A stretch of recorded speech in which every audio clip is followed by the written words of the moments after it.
রাষ্ট্রীয় অতিথি ভবন যমুনায় প্রধান উপদেষ্টার সাথে বৈঠক করছে বিএনপি, জামায়াতে ইসলামী, এনসিপি ও ইসলামী আন্দোলন।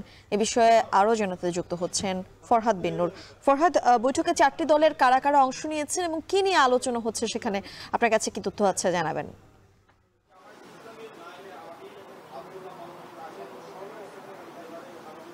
ধন্যবাদ দিম। আজকে কিন্তু রাত 9টায় প্রধান উপদেষ্টা অধ্যাপক ডক্টর মোহাম্মদ ইউনূস তিনি দেশের এই মুহূর্তে যে প্রধান রাজনৈতিক 4টি দল বলতে গেলে তারা কিন্তু তাদেরকে ডেকেছেন। তাদের নেতৃবৃন্দ কিন্তু ইতিমধ্যেই আমরা দেখেছি যে প্রধান উপদেষ্টার সঙ্গে বৈঠক করছেন এবং সেখানে আমরা জানি যে বাংলাদেশ জাতীয়তাবাদী দল বিএনপি, এরপরে বাংলাদেশ জামায়াতে ইসলামী রয়েছে, জাতীয় নাগরিক পার্টি এনসিপি এবং ইসলামী আন্দোলন বাংলাদেশ, এই 4টি দলের মোট 8 জন নেতা কিন্তু এখানে উপস্থিত হয়েছেন। এবং একই সঙ্গে এখানে কিন্তু আমরা দেখছি যে আমরা যেসব ছবি ইতিমধ্যে সামাজিক যোগাযোগ মাধ্যমে দেখেছি প্রধান উপদেষ্টার সঙ্গে এই বৈঠকে, সেখানে কিন্তু প্রধান উপদেষ্টার সঙ্গে এই বৈঠকে আরও রয়েছেন শিক্ষা উপদেষ্টা আবরারকে দেখেছি আমরা, এছাড়া আরও কয়েকজন উপদেষ্টা রয়েছেন। একই সঙ্গে আমরা দেখেছি সেখানে উপস্থিত রয়েছেন জাতীয় ঐকমত্য কমিশনের যিনি সহসভাপতি অধ্যাপক ডক্টর আলী রিয়াজ, তিনিও সেখানে উপস্থিত রয়েছেন।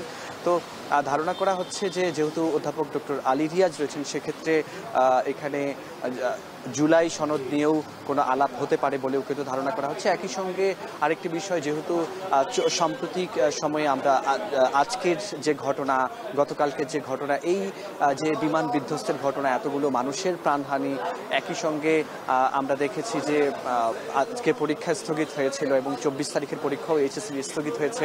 একই সঙ্গে দেখছি সচিবালয়ে আজকে একটা বড় সেখানে শিক্ষার্থীদের সঙ্গে একটা ধাওয়া পাল্টা দেওয়া হয়েছে। সব মিলিয়ে এই বিষয়গুলো নিয়েও, দেশের সার্বিক পরিস্থিতি নিয়েও রাজনৈতিক দলগুলোর সঙ্গে আলোচনা করে পরবর্তী সিদ্ধান্ত নেওয়া হতে পারে বলেও কিন্তু ধারণা করা হচ্ছে। আমরা জানি যে এখানে বিএনপির পক্ষ থেকে মির্জা ফখরুল ইসলাম আলমগীর মহাসচিব এবং রয়েছেন এখানে বিএনপির স্থায়ী কমিটির সদস্য আমির খসরু মাহমুদ চৌধুরী, জামাত ইসলামীর নায়েবে আমির রয়েছেন এখানে একজন, এবং একজন রয়েছেন সহকারী সেক্রেটারি জেনারেল। একই সঙ্গে আমরা এনসিপির নাহিদ ইসলাম সদস্য সচিব দুইজনকেও আমরা দেখেছি এবং আমরা দেখেছি যে এখানে জামাত ইসলামী আন্দোলনের 2 জন এখানে কিন্তু উপস্থিত হয়েছেন। তো এই ছিল আমার কাছে সবশেষ তথ্য। রাষ্ট্রীয় অতিথি ভবন যমুনা থেকে সরাসরি যুক্ত হয়েছিলেন ফরহাদ বিন নূর।